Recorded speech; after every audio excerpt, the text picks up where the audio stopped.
Hello दोस्तों, स्वागत है मेरे शिव पुराण चैनल में। मेरे चैनल में आज हम पढ़ेंगे शिव पुराण का जो है विश्वेश्वरत्तर संहिता का 12वां अध्याय। कल हमने पढ़ा था 11वां।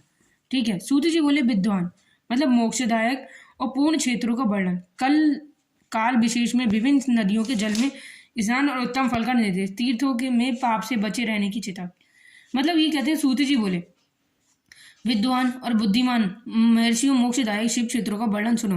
तत्पश्चात मैं लोक रक्षा के लिए शिव संबंधी आगमनों का वर्णन करूंगा। परिवर्तन पर्वत वन और कानूनों सहित इस पृथ्वी का विस्तार 5 करोड़ योजन है, 50 करोड़ योजन है पृथ्वी का विस्तार। भगवान शिव की आज्ञा से पृथ्वी संपूर्ण जगत को धारण करके स्थित है। भगवान शिव ने भूतल पर विभिन्न स्थानों पर वहां के निवासियों को कृपा पूर्वक मोक्ष देने के लिए शिव क्षेत्र का निर्माण किया।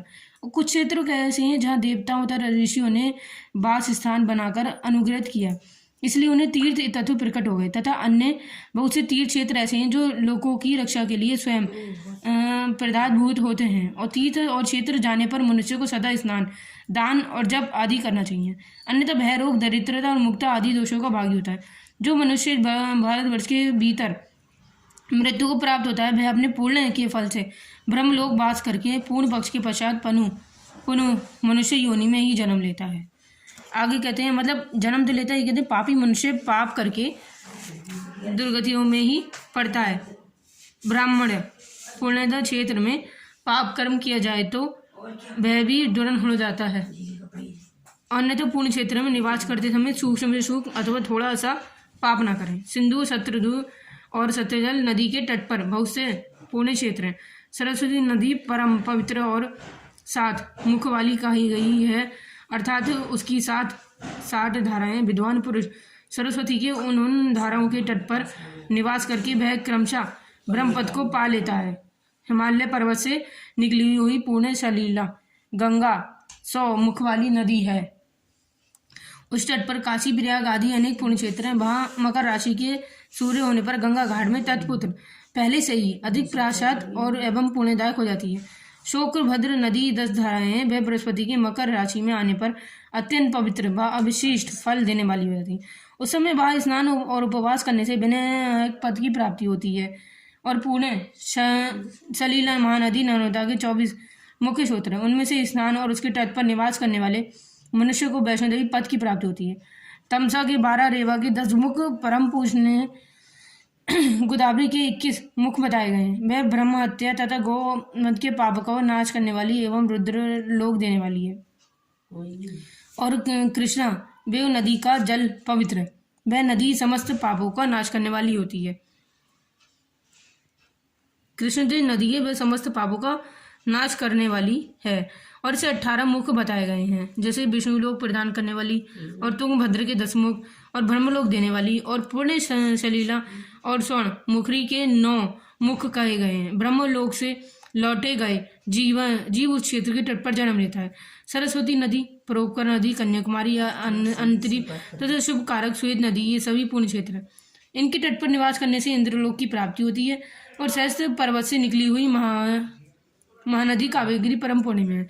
उसके 27 मुख बताए गए। वह संपूर्ण अविष्ट वस्तुओं को देने वाली होती है। उसकी तट स्वर्गलोक की प्राप्ति करने वाले तथा ब्रह्म विष्णु का पद देने वाले। कावेरी के जो तट के शिव क्षेत्र अंतर्गत है वह अविष्ट फल देने के साथ शिवलोक को प्रदान करने वाली है। नैमी, शरण और बादी का आश्रम में सूर्य और बृहस्पति के मेष राशि में आने पर यदि स्नान करें तो उस समय किए गए स्नान पूजन आदि को ब्रह्मलोक की प्राप्ति कराने वाला जानना चाहिए।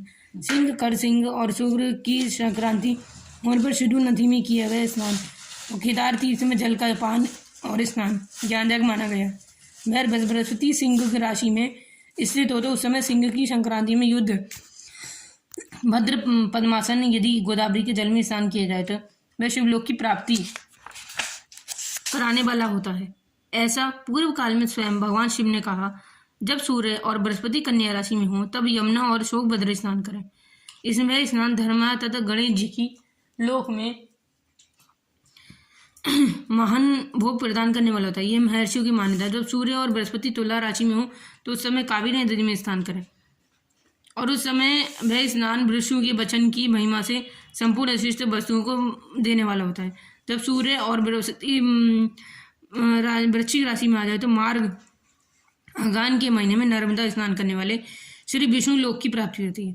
सूर्य और बृहस्पति की धन राशि में हो तो स्वर्ग मुखरी नदी में किया गया स्नान से लोक प्रदान करने होता है। जैसे कि ब्रह्मा जी का वचन है, सूर्य और बृहस्पति मकर राशि के स्थित हो उस समय माघनास गंगा स्नान के जल में स्नान करना चाहिए। ब्रह्मा जी का कथन है वह स्नान शिवलोक की प्राप्ति करने वाला हो। शिवलोक में पश्चात ब्रह्मा और विष्णु के स्थानों में सुख भोग होने वाला भोग, अन्यथा मनुष्य को ज्ञान की प्राप्ति हो जाती है।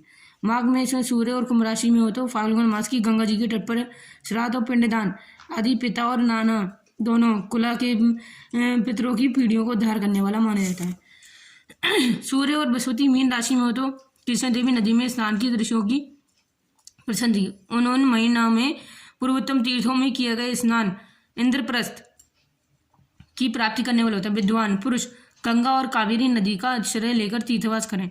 ऐसा करने से तत्काल किए गए पाप का निश्चय ही नशा हो जाता है। रुद्रलोक प्रदान करने वाले बहुत से क्षेत्र हैं जहाँ तामपानी और बेगवती की दोनों नदियां ब्रह्मलोक की प्राप्ति देने वाली होती हैं। यह दोनों तट पर कितने स्वर्गदायक हैं और इन दोनों के माध्यम से बहुत से प्रसिद्ध क्षेत्र होते हैं। वहाँ निवास करने वाले विद्वान पुरुष वैसा ही फल भोगता है जैसे सदाचार और उत्तम सद्भावना के साथ मन में दया भाव रखते हुए विद्वान पुरुषों को तीर्थ में निवास करना चाहिए, अन्यथा उसका फल नहीं मिलता। पूरे क्षेत्र में किया गया थोड़ा सा पुण्य भी अनेक प्रकार के विद्यों की प्राप्ति होती है। वहाँ किया गया छोटा सा पाप महान हो जाता है।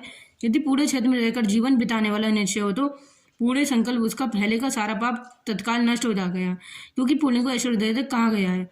यही नहीं, ब्राह्मणों और तीर्थ भाष्य जनित का कथे कायचिक वायचिक और मानसिक सारे पापों का नाश कर लेता है। तीर्थ में किया हुआ मानसिक और पाप पर बजले हो जाता है। वह कई कल्पों और तथा पीछा नहीं छोड़ता। इसलिए वैसा ही केवल ध्यान से ही नष्ट होता है, अन्यथा नहीं। वाचिक पाप से जब और तथा काय की पाप शरीर को सूखने जैसे कठोर तप से नष्ट हो जाता है। और सुख चाहने वाले पुरुषों देवी देवताओं की पूजा, ब्राह्मणों को दान करने वाले पाप से बचकर ही तीर्थ निवास करना चाहिए। तो आज हमने अध्याय 12 यह समाप्त हो गया है। तो वीडियो पसंद आए तो शेयर कीजिएगा। नमस्कार।